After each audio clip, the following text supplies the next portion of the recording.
All right. So I read more of that essay about Sartre's Critique of Dialectical Reason. I thought it was really good, and because I thought it was so good, I think I just want to record real quick the essay in its entirety. Um, First, we'll talk about the author a little bit. His name is Peter Fleming. Peter Fleming is an internationally recognized researcher focusing on the future of work and the serious ethical implications it raises. He investigates the forces that shape the new economy, particularly its dysfunctions, and seeks to provide innovative theories to help us better understand the socio-economic consequences of work and employment. During Peter's tenure as Professor of Business and Society at City University in London, he chaired the London Living Wage Symposium at the House of Commons. He was awarded the Dean's Prize for Teaching and Learning Excellence at Cass Business School, now Bayes Business School. Peter has also been a guest speaker at the European Commission. Peter is the author of 11 books, including The Worst Is Yet to Come, named Book of the Month by the Tate Modern London, The Mythology of Work, Sugar Daddy Capitalism, The Death of Homo Economicus, and Dark Academia. His research has been published in leading journals in organization studies, sociology, and social theory. He is senior editor at Organization Studies and an editorial review board member of the Academy of Management Review.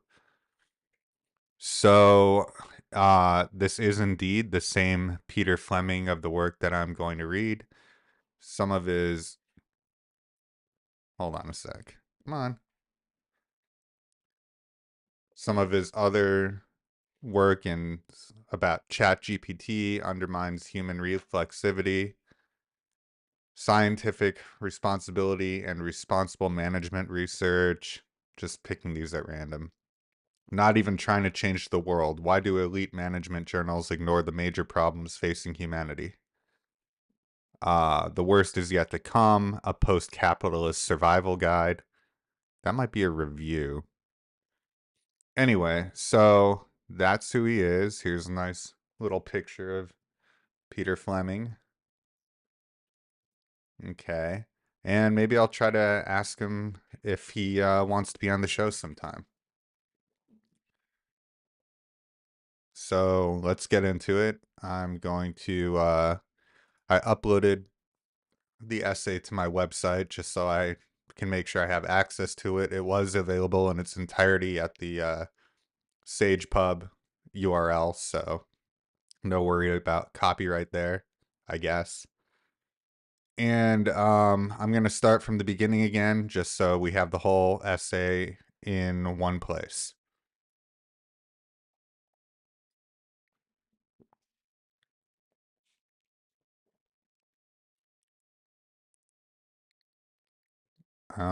Actually, maybe I won't.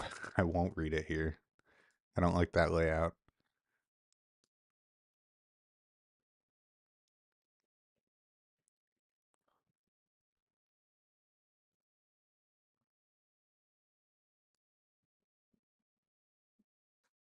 Okay. Published over 60 years ago, Jean-Paul Sartre's Critique of Dialectical Reason developed a highly original theory of organizations, groups, institutions, power, resistance, and technology. Yet very little of it has featured in organization theory to date. The omission reflects a broader dearth of interest in Sartre's scholarship in our field, which is surprising given how he was one of the 20th century's most preeminent thinkers. I believe the lacuna is due to several factors. First, Sartre is usually considered an existential phenomenologist, a moniker stemming from his groundbreaking philosophical treatise, Being and Nothingness. Phenomenology examines the immediacy of individual consciousness, color perceptions, feelings, and tactility. Sartre ingeniously blends this with dyadic interpersonal relationships in Being and Nothingness. Organizational scholars working within an interpretive paradigm have found it beneficial, with Sartre's influence generally limited to that domain.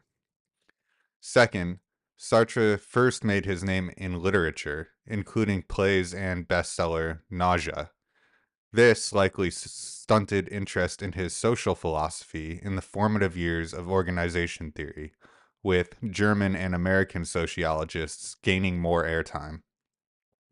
I would suggest this was probably more so in the United States, which, apart from Max Weber, championed by Talcott Parsons, typically overlooked European social theory. In this context, avant-garde writers like Sartre would have seemed too exotic. Third, from the late 1950s onwards, Sartre's existentialism fell out of vogue and was superseded first by structuralism, e.g., Levi Strauss, Roland Barthes, Louis Althusser, etc., and then post-structuralism, e.g., Derrida, Foucault, etc. Organization theory's postmodern turn, among critical scholars at least, unconsciously replicated Foucault's somewhat hasty rejection of Sartre's philosophical humanism. And fourth, although he was never a member of the French Communist Party, from the early 1950s onwards, Sartre courted political controversy. He publicly supported Communist Cuba and Mao Zedong, trenchantly opposed French colonialism, and sympathized with the USSR, although less so after its 1956 invasion of Hungary. This militancy only grew as the philosopher aged. Sartre's advocacy of revolutionary violence was especially off-putting to mainstream academia. More broadly, the Cold War profoundly shaped social science in this respect, and no doubt organization theory too. If Sartre's existential phenomenology makes only a marginal appearance in the Annals of Organization Theory, then the critique of dialectical reason, herein referred to as the critique, is entirely absent, apart from a passing note by Burrell and Morgan. This, too, has several implications. First, the critique is an attempt to combine existential phenomenology, as explicated in Being and Nothingness, with a more dynamic and sophisticated Marxism. Sartre's primary audiences were Marxist and communist intellectuals, whom he believed had misunderstood dialectical materialism. So it is understandable why this esoteric debate might not appeal to organizational scholars, particularly today. And second, the critique is notoriously difficult to read. The text is prolix and often cryptic. Even the cultural theorist, Friedrich Jameson, whose own writing is not without its labyrinthine sentence constructions, laments the book's occasional unreadability in his 2004 foreword to the critique. The often impenetrable prose is symptomatic of several underlying issues. Sartre is delving headlong into social ontology, which has a reputation for denseness, especially in the continental vein. Moreover, Sartre finished the book during an intense period of work under the influence of amphetamines. Coridrane could be purchased over the counter in 1950s France, and the philosopher partook generously.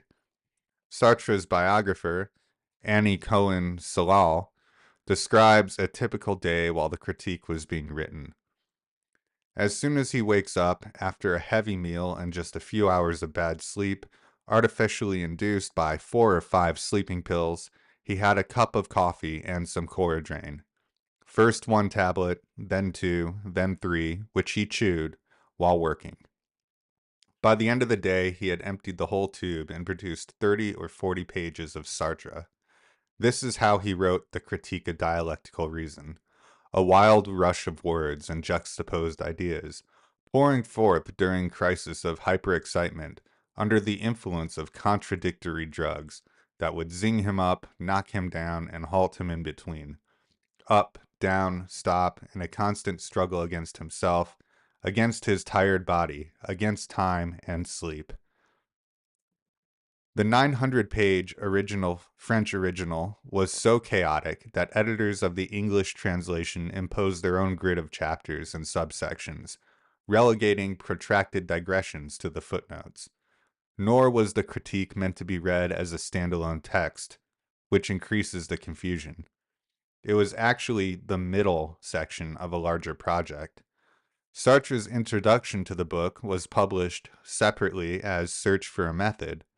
Making matters worse, Sartre considered Volume 1 of the critique, our concern in this article, only a preparatory sketch of ideas that would be fully explained in Volume 2. Unfortunately, Volume 2 was abandoned and never completed. Notes were published posthumously. Hence, why reading Volume 1 can sometimes feel like starting a film halfway through, disorienting and perplexing. Notwithstanding these challenges, I suggest that a compelling and worthwhile organization theory lurks in the critique.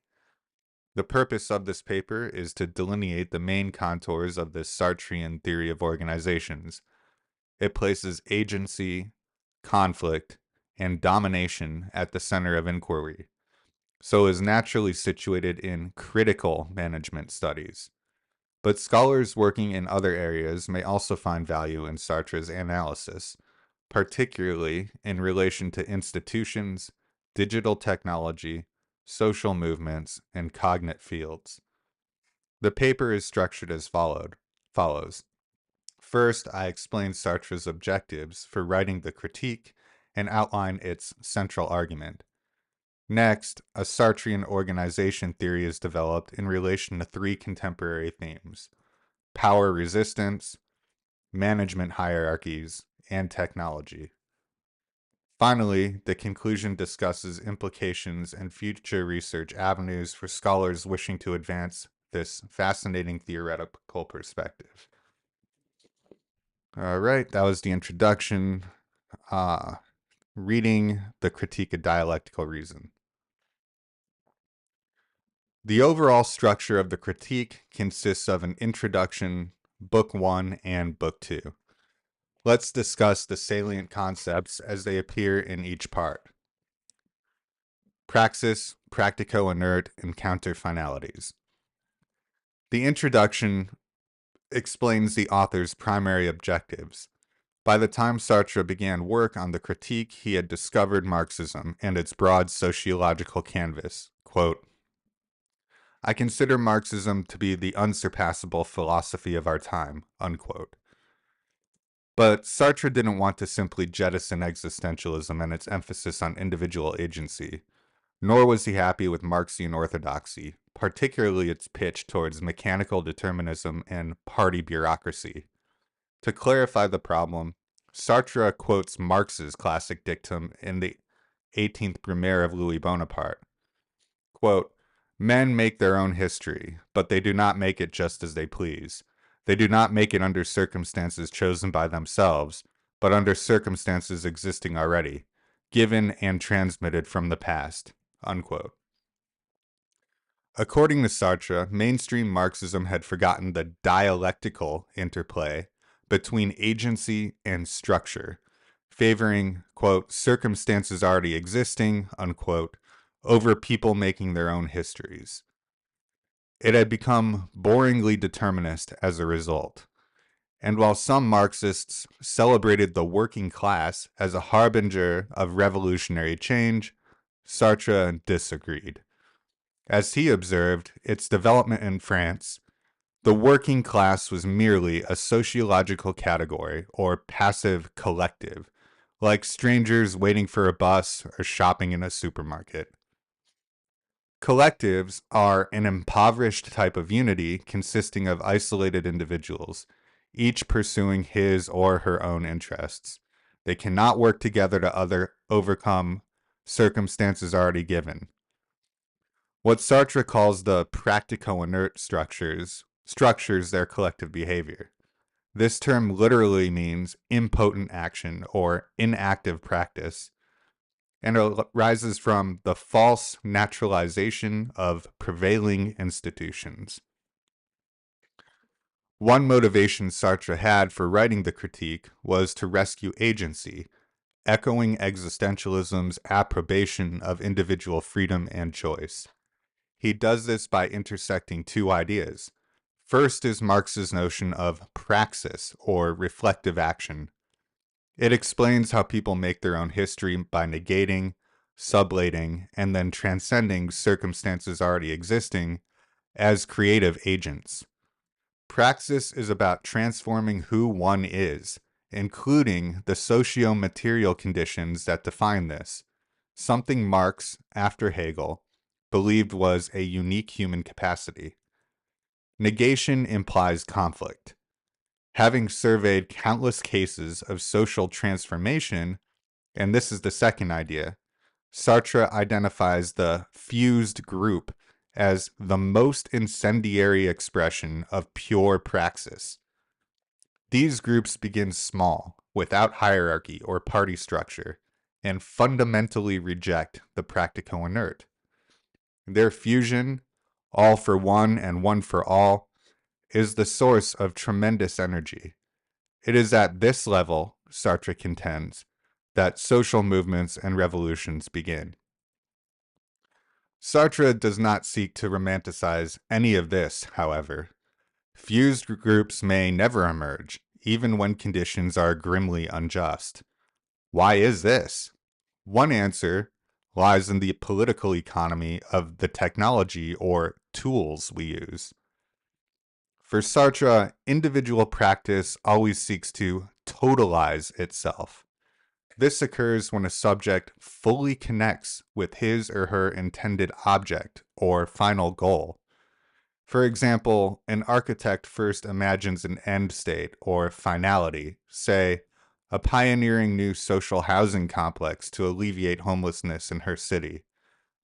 She then draws on the required expertise, tools, and material infrastructure to try and realize a unity between concept and finality. Technology amplifies that ability greatly, but also introduces a hitch. Finalization is often foiled by counterfinalities within the collective. These are unintended consequences produced by the practico-inert that lock us into passive forms of life. For example, to survive in a crowded marketplace, our architect is forced to adopt awful industry-standard technology, software. Her employer insists on it since it will speed up the design process and emulate successful competitors or the collective. Not only is the software costly and rife with bugs, it seriously limits her aesthetic vision. If she opts for an alternative modeling tool, several big clients may leave, and her employer will be furious. In the end, she capitulates to the collective and finds herself designing gray, multi-story car park buildings instead. A serious issue arises here, according to Sartre. When using this inferior technology, our architect is simultaneously shaped by it, diminishing her creative capacities in significant ways. Counterfinalities are dangerous for this reason, a topic I will return to soon. Collectives and seriality. The final chapter of Book 1 of the Critique delves deeper into collective structures to understand how they impede dissent and the formation of fused groups. As noticed earlier, Sartre describes collectives as a sociological category. They are objectively uniform, e.g., a socio-economic class, everyone traveling on a train, drivers for a rideshare company, etc., but have no sense of solidarity. Individuals are isolated and motivated by self-interest. Because of this, according to Sartre, collectives cannot act in concert, even during a major crisis. Think here of panic buying amid the COVID-19 pandemic and its counterfinalities, including toilet paper shortages. Collectives are regulated by serialization. We could think of this as an ordinal series or sequence. 1, 2, 3, etc. The units are discrete, abstract, and interchangeable. Seriality is an empty form of sociality. Sartre uses the analogy of commuters queuing for a bus. The practico-inert is the public transport system, including the vehicle, employed drivers, standardized timetabling, ticketing system, and the orderly queue as passengers wait to board. The people gathered form a series: passenger 1, passenger 2, passenger 3, etc. Their aim is to get to work on time, something shared by all passengers, but not as a reciprocal mission. I do not worry about another passenger's trip, nor do they worry about mine. The acts of waiting are a communal fact, but are lived separately as identical instances of the same act. When isolated in this fashion, ironically, individuality all but disappears. Each passenger is interchangeable with everyone else. Furthermore, fellow passengers are for me in alterity, in objectified other, as I am for them. The other is me in every other, and every other in me and everyone as other in all others. And because I take on the gaze of the other to understand myself, an internal alterity or sense of self-alienation results. Sartre calls this the interiorization of his common being outside himself in the other. Central here is scarcity. I simply must get to work on time, otherwise my income will be jeopardized. But perhaps there are not enough seats on the bus and I have to compete for a place. If I decide to resist the series and leave the queue to complain, another passenger will simply take my place and I'll be late for work. As such, there are no organic relations of solidarity among the passengers. We cannot band together to achieve anything beyond our own self-interest. Within a series, resistance seems futile. Sartre explores other cases of serialization, including radio broadcasts and mass media. However, those regulating our access to scarce resources are the most powerful. Paid employment is frequently mentioned in this regard.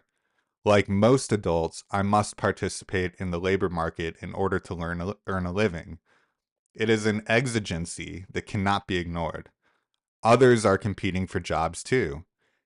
Even after gaining employment, I know there's always someone else waiting in the wings who could potentially replace me. This private anxiety inflicts all who are interchangeable in the employment series. The external unity of the impersonal collective has been transfigured into an interiorized alterity or self-alienation. I become other to myself, and thus rendered powerless. Matters are more complex, however. If serial self-alienation is a precondition for objectifying myself in the labor market, then the same also applies when I am paid to objectify others, including customers, clients, students, and so on. Preempting Hochschild's famous study of emotional labor by almost a quarter of a century, Sartre examines service work from his own perspective.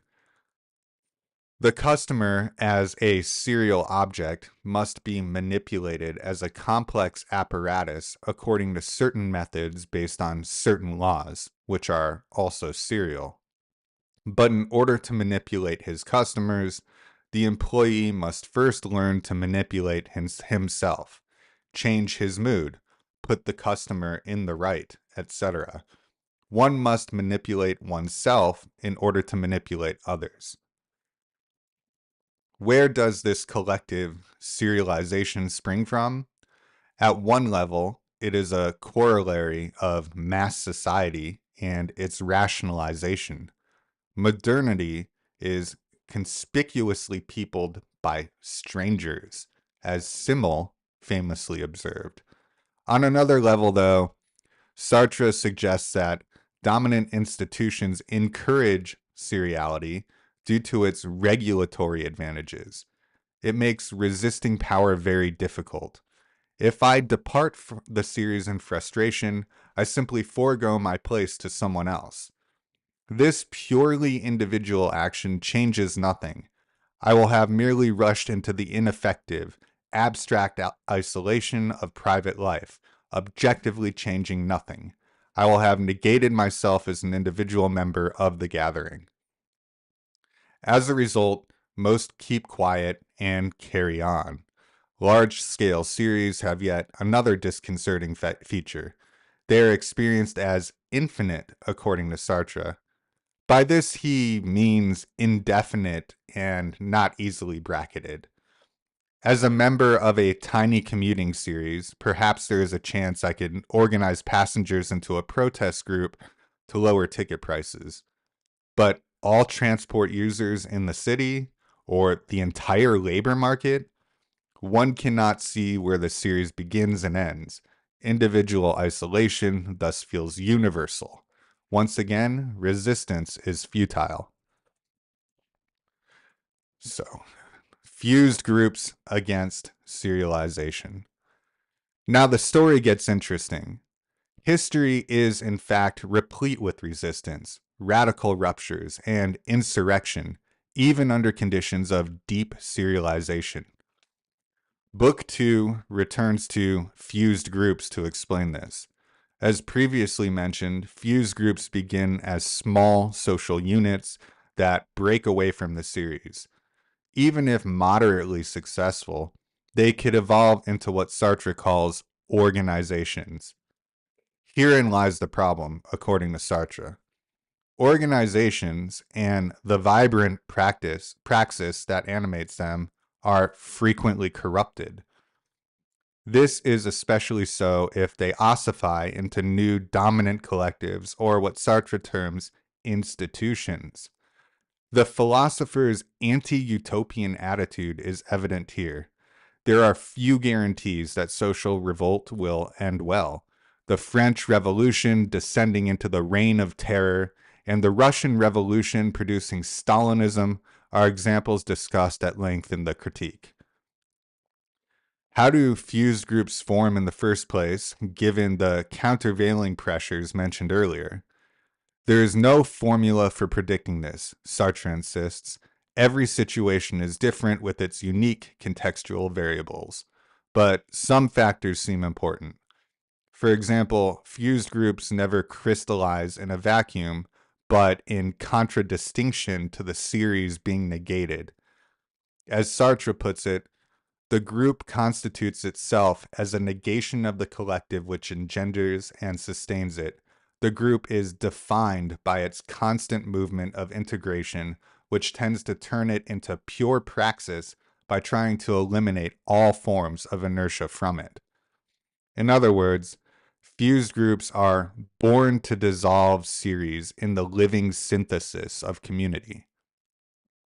Furthermore, the formation of fused groups is more likely in crisis situations, especially when life is pushed to the brink and conditions feel intolerable. There has to be a conjunction of historical circumstances, a definite change in the situation, the danger of death, violence. Sartre closely examines the French Revolution with this in mind. When the Parisian uprising began, it was still safer to stay in the series and ignore calls to ransack the city. The fear of being replaced in the series was too strong. At some point, however, perceptions changed. Survival could be better secured by joining the breakaway partisans and storming the Bastille, rather than remaining in the series. Sartre is ambivalent on this issue, however. One can never really predict if a fused group will materialize because it isn't a mechanical process. There is no calculus of protest. The French Revolution could just as easily be interpreted as a chance event in this sense. We will return to this problem in the next section. How are fused groups structured? 3 notable features stand out. First, whereas greater numbers in a series work against me and reduce my ability to act otherwise, the opposite occurs in a fused group. To be more numerous is to be more powerful. My freedom is expanded by more people. Second, Sartre rejects concepts like collective consciousness or group mind. The idea that the whole is greater than the sum of the parts too easily demotes individual agency. Instead, each group member acts as a mediating third party to a binary relationship. He or she contextualizes other dyadic exchanges, permitting a united we via ternary relations to manifest without undercutting anyone's individuality. For example, a newcomer joins a group of 100 through me, insofar as the group which I join will have 100 through him. Put another way, each of us is the 100th of the other. And third, authority is fused within the group. All individuals may issue orders in an act of transcendence or quasi-sovereignty, and receive them too in an act of immanence, returning to the rank and file. Because the third-party mediator annuls the need for an overarching hierarchy, each individual expresses his or her freedom via the freedom of everyone else. Organizations and institutions. Fused groups may at this stage fizzle out, fail, or be overwhelmed by another serializing institution. If it manages to survive, however, a degree of formalization will be required. Sartre calls this a statuary group. From here, organizations may develop. Organization refers both to the internal action by which a group defines its structures and to the group itself as a structured activity in the practical field. Sartre mainly speaks of organized groups for a good reason. As avatars of a founding fusion, they are still mediated by a common praxis. Sartre is keen to demonstrate that, as opposed to inert institutions, which we will discuss soon, organizations retain the organic vitalism of fused groups and yet adhere to formalist precepts. In other words, organizations are both fused and formal. The point calls for clarification, giving the enduring view that who says organization says oligarchy. Revealing his anarcho-syndicalist leanings, Sartre refuses to see bureaucratic centralization as some iron law of organizing. If anything, top-down hierarchies, not to mention managerialism, are an aberration. To demonstrate why, Sartre instructs the reader over many pages on how organized groups function without hierarchy. For example, roles are not externally determined, rationalized, or imposed upon workers. Rather, function is a positive definition of the common individual. It is a determination of individual praxis. Furthermore, there are no divergent interests between managers, employees, labor, and so forth. Accordingly, individual freedom is expressed not against or around organizational structure, but organically through it. The only direct and specific action of the organized group, therefore, is its organization and perpetual reorganization. In other words, its action on its members. By this, of course, I mean that common individuals settle the internal structures of the community rather than the group in itself imposes them as categories.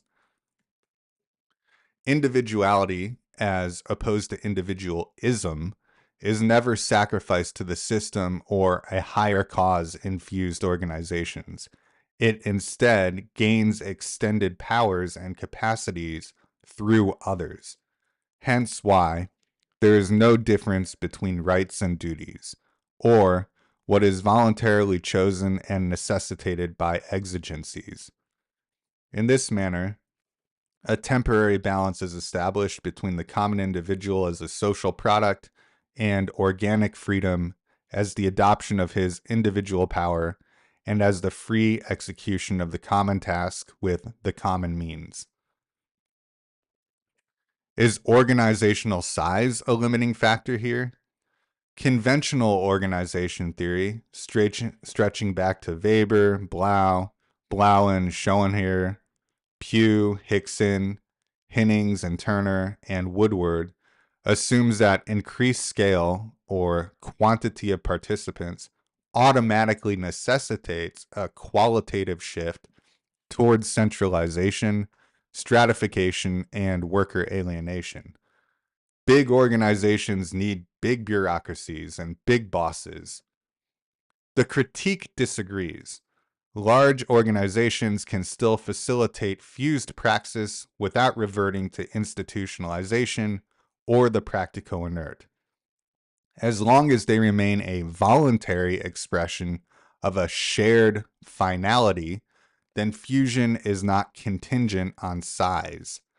Think here of the Mondragon Workers' Cooperative in Spain with over 80,000 members. This is no anomaly.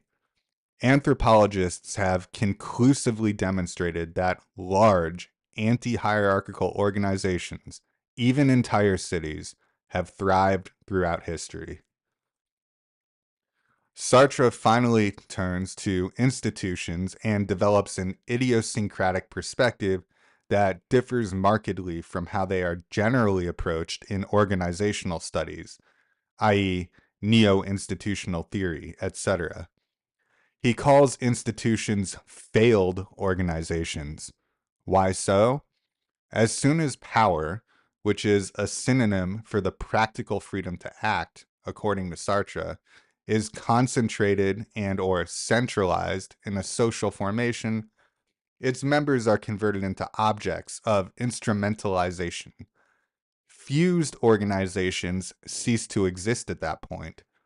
Only in institutions, according to Sartre, do impersonal authority relations appear because everyone's shifting quasi-sovereignty is immobilized and becomes authority as a specific relation of one individual over all others. Authority is always established by some kind of social separation, be it economic, symbolic, or political. The false unity that institutions display, then, is simply the attempt to freeze those divisions in place. Authority does not emerge in its full development except at the level of institutions. Institutions, that is to say, a rebirth of seriality and impotence, are necessary for the consecration of power and ensuring its de jure permanence.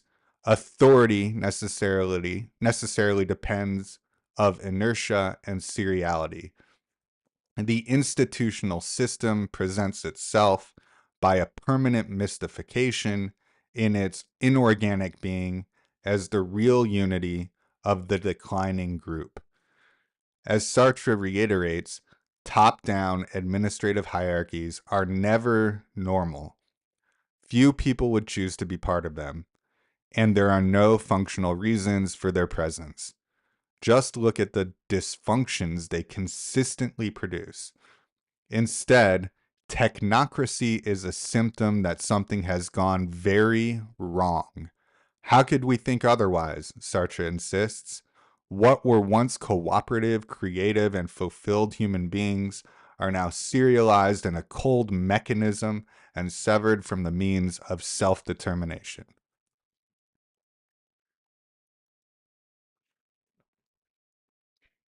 Towards a Sartrean organization theory. Building on the above analysis, we can now outline the contours of a distinct Sartrean organization theory. 3 observations and key themes, I propose, are suggestive of such an approach to organizational analysis. They are by no means exhaustive, of course, but provide a useful starting point and can be summarized as follows. Observation 1.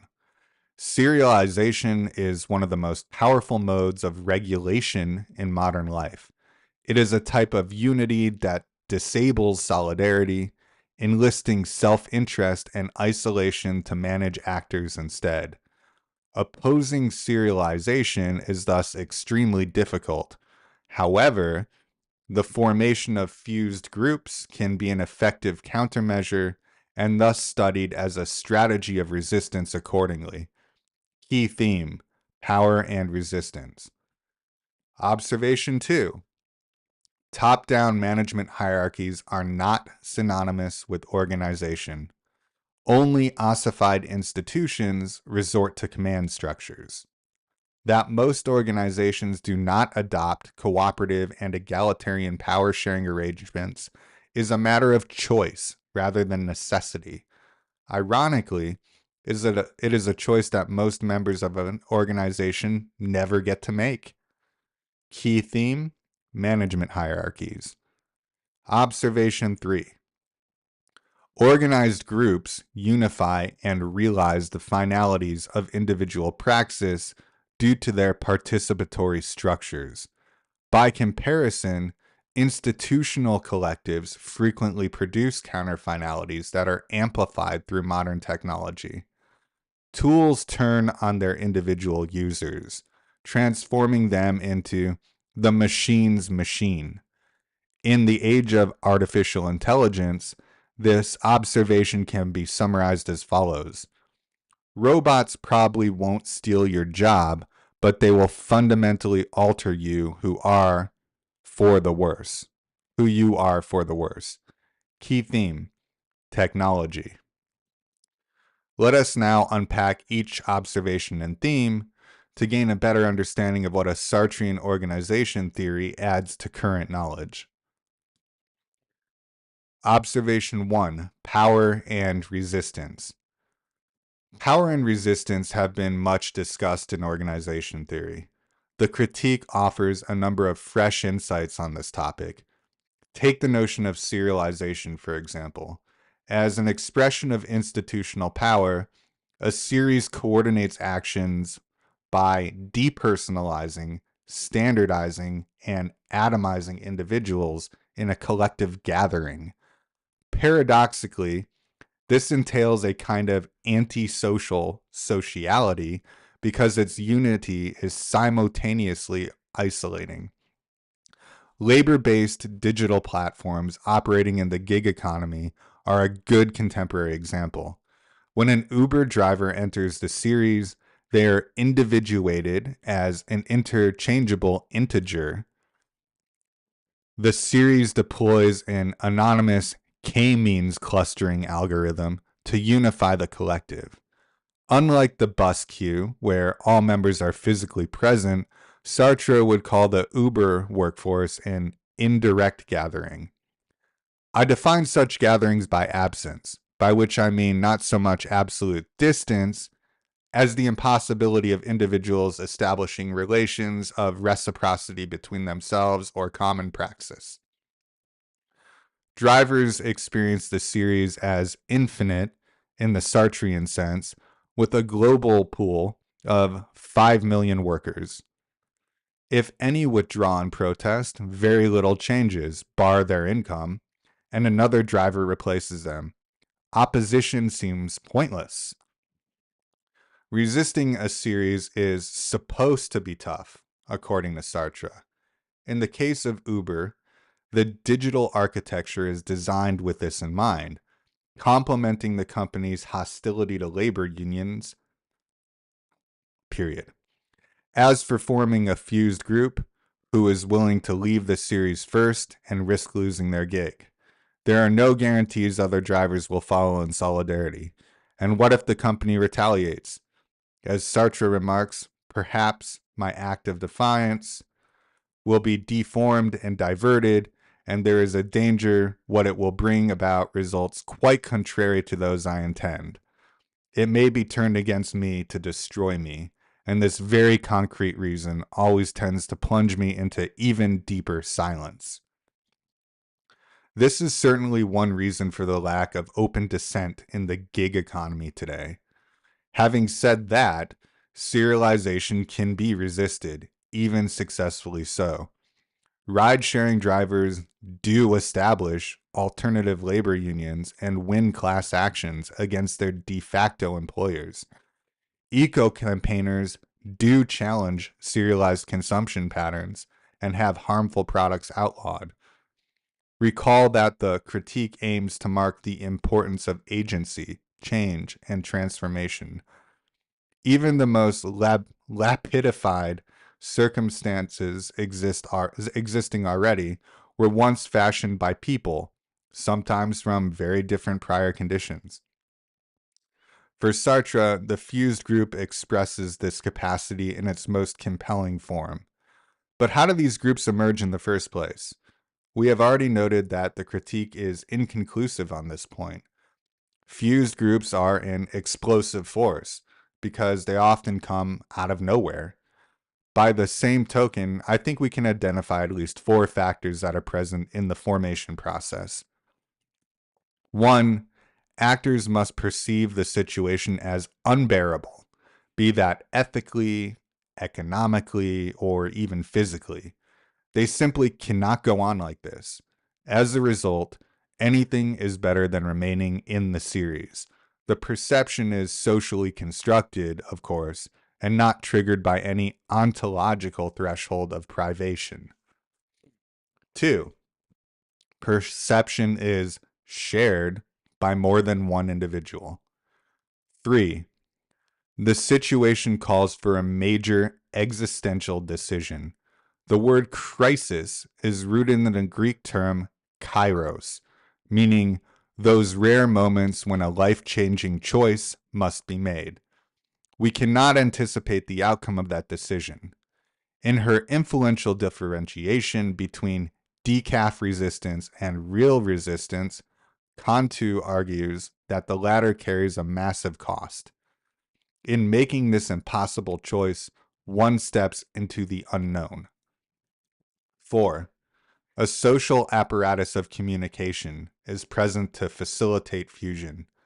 Meetings, secret pamphlets, and codes are common examples.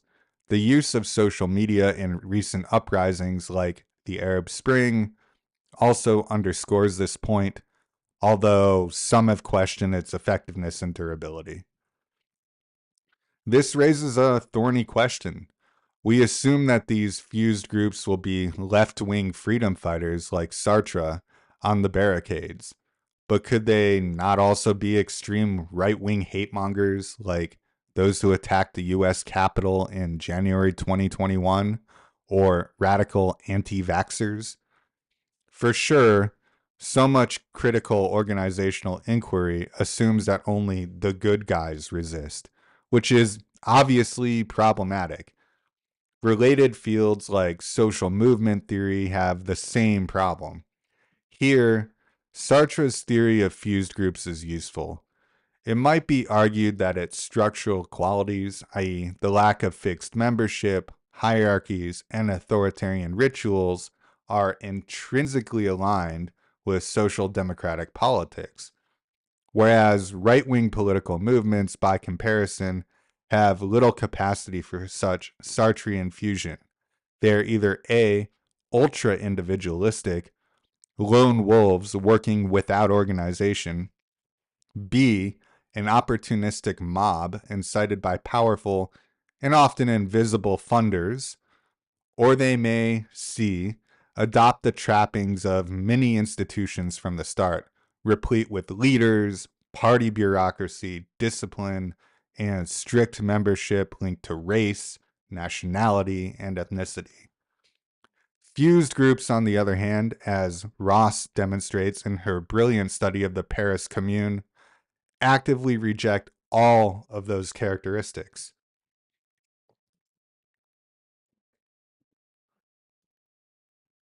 Observation 2. Management hierarchies. That the critique displays in antipathy towards institutions, formal authority, and administrative hierarchies is something of an understatement. Concerning institutions, for example, Sartre repeatedly rebuts the idea that they are desirable and or inevitable in mass post-industrial society. Institutions represent the decay of vibrant organizations and a return to serialization. We have seen institutionalization as petrified practice. It is worth noting that Sartre's real target, given his anarchist proclivities, is probably the nation state and the megacorporations that have mushroomed around it. Although he approaches the concept in a very different way compared to contemporary institutional theory, organizational scholars working in this area will find Sartre's observations fascinating nevertheless. This is particularly so in relation to agency and change that the critique constantly contraposes to the institutionalization process. Relatedly, Sartre's views on bureaucratic authority have important implications for studying management and its ideological offshoot, managerialism. Given how entrenched technocratic hierarchies are today, it is easy to take them for granted, including the coercive and non-participatory variants now pervading the employment sector. Sartre's counter-argument is stimulating. By denaturalizing top-down hierarchies and calling them abnormal, Sartre, the critique, helps dispel several ingrained myths. They can be itemized as follows. 1. Size and complexity ineluctably demand bureaucratic chains of command. Untrue. As the research of Graeber and Wengrow, among others indicates, scale is not a sufficient condition for administrative authority or managerialism. 2. Organizations of all shapes and sizes require leadership and a strategic executive to govern effectively. Untrue.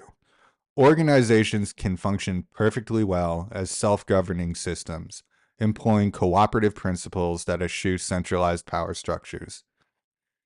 3. We need administrative hierarchies to effectively coordinate complex tasks, allocate resources effectively, and reduce waste. Untrue. A rich tradition of organizational inquiry reveals the opposite. Employers impose management hierarchies, even if it means making the organizations less efficient and more wasteful. Hence, reports from workers complaining that managerialism thwarts their ability to work well, not enhance it. 4. Whoever says capitalism says management hierarchies. Partially true according to historical research. However, it omits the numerous varieties of capitalism, some of which endorsed industrial democracy in the past, including workers' councils and cooperatives. It seems to be neoliberal capitalism, more specifically, that despises cooperative employment systems. Sartre clearly favors a highly syndicalist mode of self-organizing. For him, it allows individual practice to flourish and counteracts that abiding hallmark of industrialization, human estrangement. Such self-governance would entail free communized praxis, the project of removing man from the statue of alterity, which makes him a product of his product, in order to transform him into a product of the group. That is to say, as long as the group is freedom, into his own product. The exposition is interesting for several reasons. First, Sartre had little time for revolutionary idealism or utopian big talk. His call for free communized praxis reflects a grasp of the realistic options available, especially in light of the historical record. Scholars working on an alternative organizational forms make the same point. For sure, that organizations today could realistically approximate these Sartrean principles reveals just how unfree most employment situations are. As Gores and Anderson similarly remind us, the arbitrary and often unaccountable powers that employers enjoy over their workforce ought to be a public scandal. But with few alternatives or exit opportunities available, most resign themselves to it as a fact of life. Sartre rails against this fallacy of misplaced concreteness, both in theory and practice, defetishizing the faux necessity of paid employment where daily subservience and objectification are considered indubitable is a crucial task for Sartrean organization theory. Second, organizations based on free communized praxis shouldn't be romanticized as power-free zones. Power circulates here too, only in a more molecular and participatory manner. And third, Sartre's fused organizations are far from infallible. The critique is clear on this point, cataloging the failures in depressing detail. But at least someone tried. And if they had not, and this is equally important, many of the progressive achievements we now take for granted would not exist. Sartre's existentialism is adamant here. Existence means owning up to our freedom. Otherwise, it wilts. Nowhere is this more evident than in our economic institutions. The critique offers a convincing vocabulary for adumbrating an alternative future in this domain, one where hell might no longer be other people. Observation 3. Technology. Technology has long become a major theme in organization theory, of course. And like much research in this area, Sartre too rejects technological determinism by foregrounding its socio-political surroundings. But the specifically Sartrean flavor we can glean from the critique is its pessimistic, almost tragic conclusions on this theme. While emblematic of enlightened progress, technology has a dark side, particularly the counter-finalities it conspires. The tools Sartre has in mind look somewhat dated today, but his observations apply just as well to advanced computerization. For Sartre, tool-based technical innovations are designed to improve our existence. Once institutionalized, however, technology can become an end in itself, acquiring independent powers that produce finalities not of our own making. As we use them, machines begin using us. What Sartre calls becoming a thing man is where users are objectified by their tools and consequently objectify themselves too. Man becomes the machine's machine, and to himself he is his own exteriority. For example, automobiles were invented to improve mobility and transport. Compared to the horse and cart, steam engine, or riverboat, cars are a great leap forward. Among other things, they dramatically shorten the distance between home and work, our projected finality. Yet in many large metropolises, commuters find themselves stuck in endless traffic jams and poisoned by pollution, counterfinality. Individual praxis cannot be totalized, and the collective is, literally in this case, inert. At first, this appears like a classic tragedy of the commons problem, caused by too many self-interested actors overcrowding a finite domain.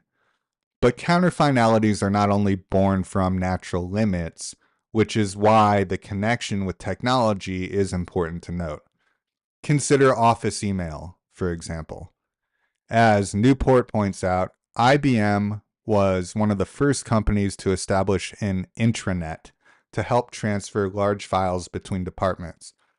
However, counterfinalities appeared almost from the outset. Within weeks of its first use, the corporate mainframe crashed. It turned out that workers had started using email for all communication. Today, as many employees attest, it's become something of a minor tyranny, a digital leash that takes much more than it gives. The anxiety consists of a weird Sartrean antinomy, however. It's difficult to imagine what knowledge work, including academia, was like before office email. No doubt impossibly slow, sluggish, and clunky. Life with it, though, has become impossible too, only on another register. The critique helps explain what has happened. The original purpose of email, easing the difficulties of interpersonal interaction across spatial distances, enters a substratum of multiple and overlapping finalities framed by the practico-inert. Employers and their quest to intensify labor. Co-workers and customers demanding instantaneous contact. Suppliers running to tight schedules. Managers allaying their angst by compulsively issuing requests for hours, and so on. Digital technology partially serves all these finalities, but ultimately undermines the master finality behind the tool's original purpose, i.e., to make our working lives less laborious. We begin to serve its needs. Unfortunately, the needs of digital systems are literally interminable and can never be satisfied. After writing thousands of emails, cognitive workers are painfully aware that one more is always awaiting attention. The reification of technology is not a new argument, but what Sartre says about the thingification of users gives it an interesting twist. This centers on self-alienation. When hardened into a practico-inert, our tools transform us into their tools, or at least human replicas of them. None of this would matter if people were not highly self-conscious beings. Because we are, ennui enters the picture. When tools shape us into their image, the malformation is registered by its user. We become other to ourselves. Returning to our earlier example of the architect, her praxis is stymied by the substandard software in use, and soon she begins to serve it, suppressing her curiosity in order to satisfy the colorless sequencing of protocols. And she knows it. In Sartre's words, the disjunction between worker and machine is mirrored by an internal estrangement or internalized alterity that is self-aware. This raises some interesting avenues for future research, which I discuss in the concluding section. Conclusions. A Sartrean organization theory opens a number of exciting future research areas. In terms of observation 1, power resistance, the concept of serialization adds an unexplored dimension to current frameworks, especially in digitized settings punctuated by AI and machine learning. Serialization turns on the fear of being replaced, that one's position can always be occupied by another.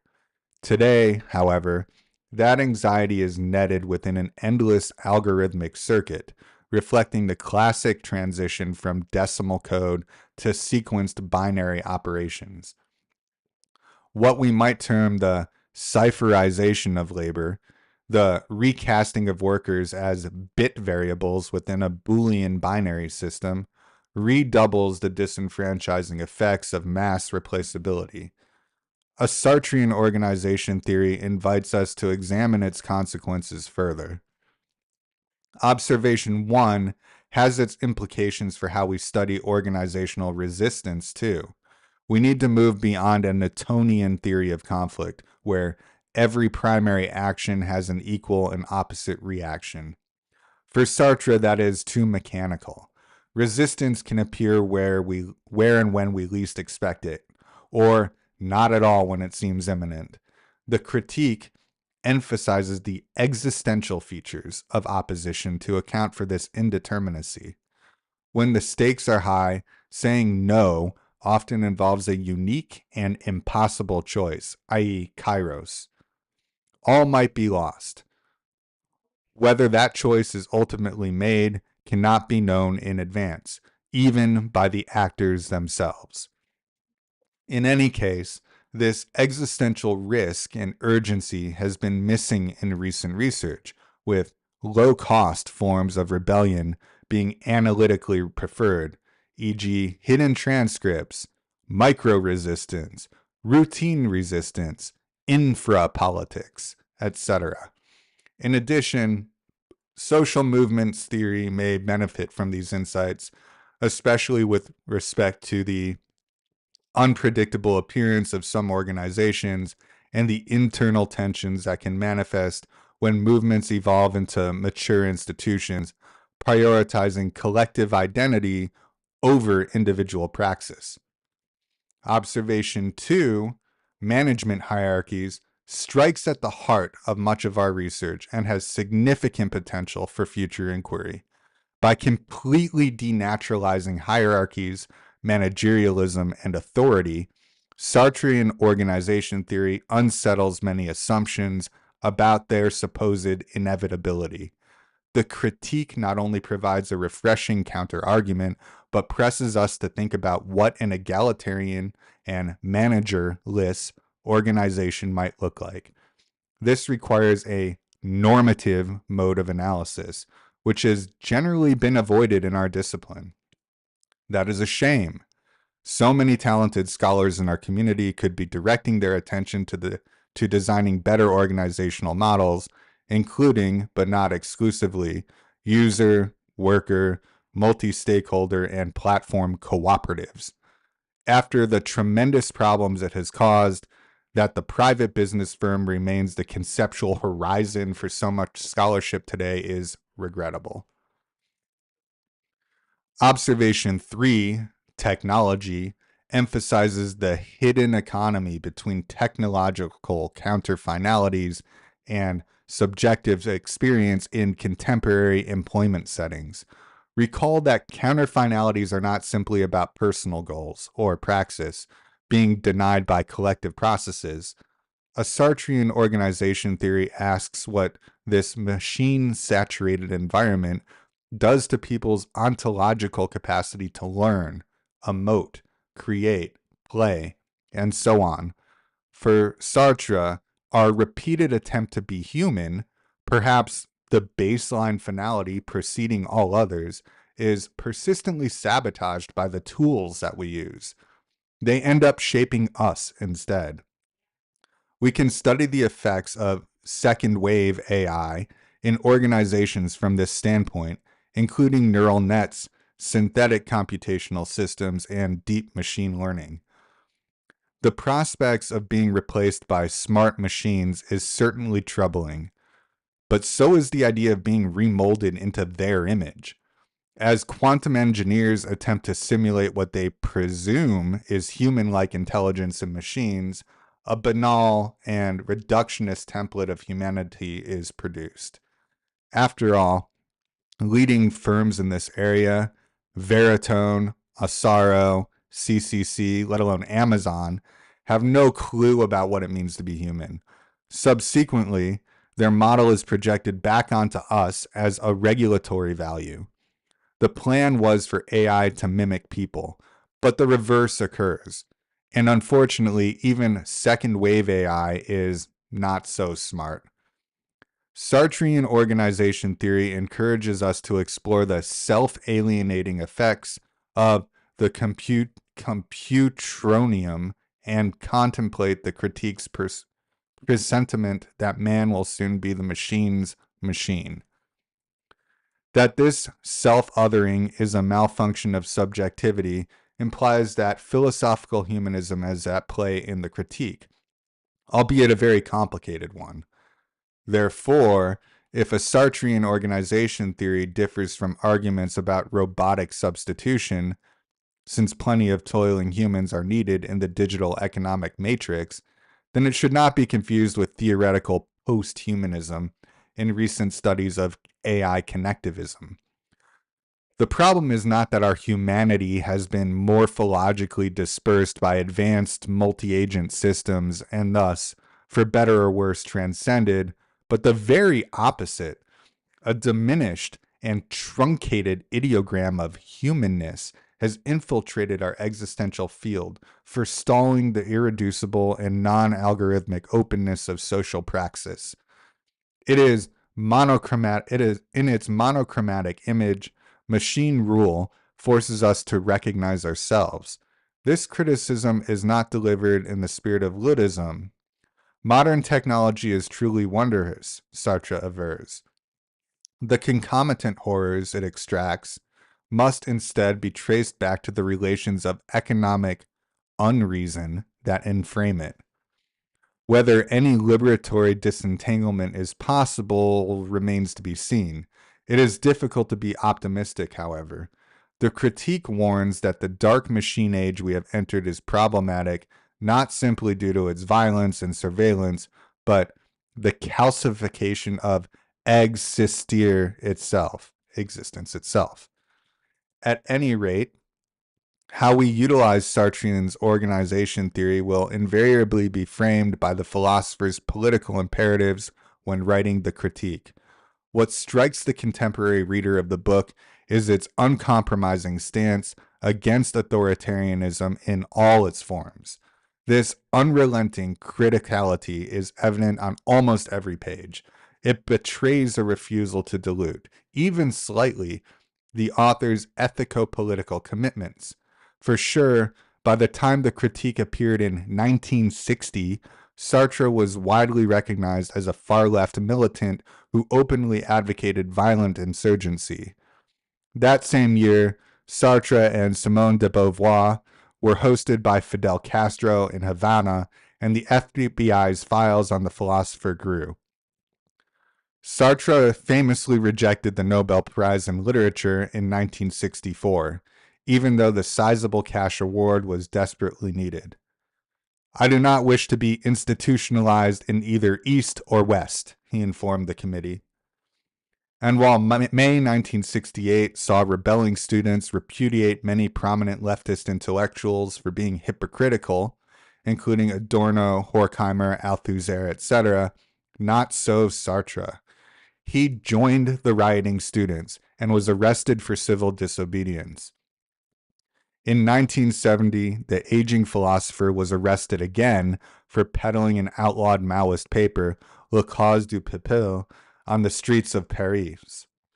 All of this is important to keep in mind when probing the critique for concepts.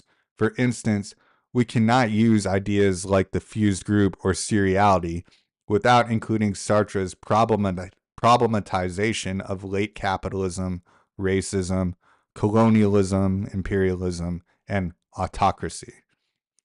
Concept and politics are indissolubly bound.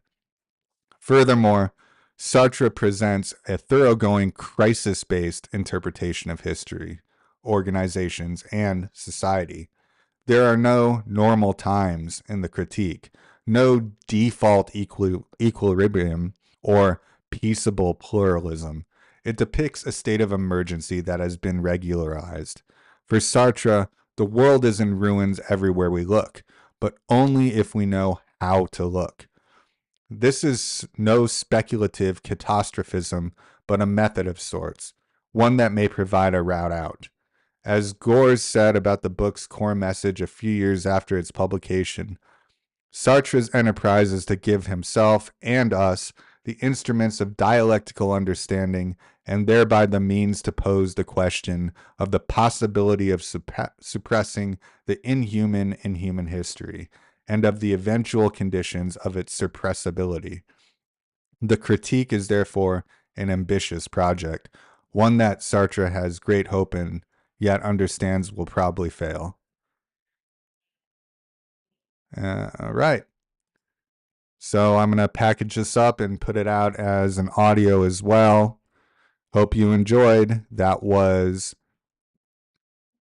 Sartre's Lost Organization Theory, reading The Critique of Dialectical Reason today by Peter Fleming First published online September 19th, 2022.